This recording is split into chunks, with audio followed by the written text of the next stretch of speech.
আসসালামু আলাইকুম। আপনাদের মধুপুর চ্যানেল থেকে স্বাগতম। আপনাদেরকে নিয়ে আসছি মধুপুর দুর্গাপুর এলাকায় নতুন একটি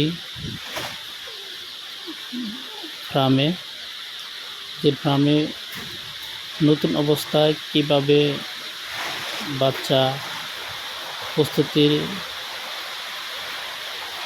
নিতে হয় সে ব্যাপারে আপনাদের কিছু ধারণা দেওয়ার চেষ্টা করব। এই ভিডিওটা যারা নতুন খামার করতে চাচ্ছেন তাদের জন্য অনেক উপকার আসবে। আপনারা দেখতেছেন আজ 29 তারিখ। আমরা আজকে প্রথম এই খামারে বাচ্চা উঠে গেছে, বিয়ারের বাচ্চা। আমরা যেভাবে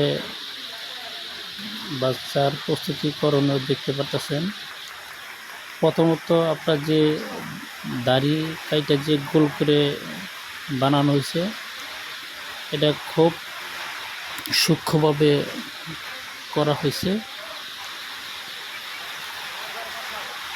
তারপর ওই দাড়ির ভিতরে আপনারা অবশ্যই তুষ দেওয়া হয়েছে প্রায় 2 ইঞ্চি পরিমাণ মোটা করে। তার উপরে আমাদের পেপার বিছানো হয়েছে যাতে বাচ্চার কখনো ঠান্ডা না লাগে।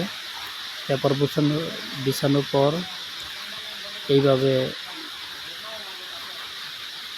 বাচ্চা ছেড়ে দেবে। প্রত্যেকটি 600, 650 এবং 500 করে বাচ্চা এখানে রাখা হয়েছে।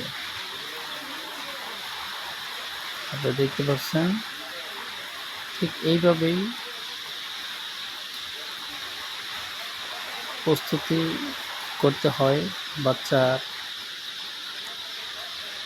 প্রথম দিন। আজকে আপনাদের সামনে আরেকটি ভিডিও নিয়ে যাব, যেটা 10 দিনের দিনের বাচ্চা নিয়ে আসবো। ইনশাল্লাহ ভালো থাকবেন।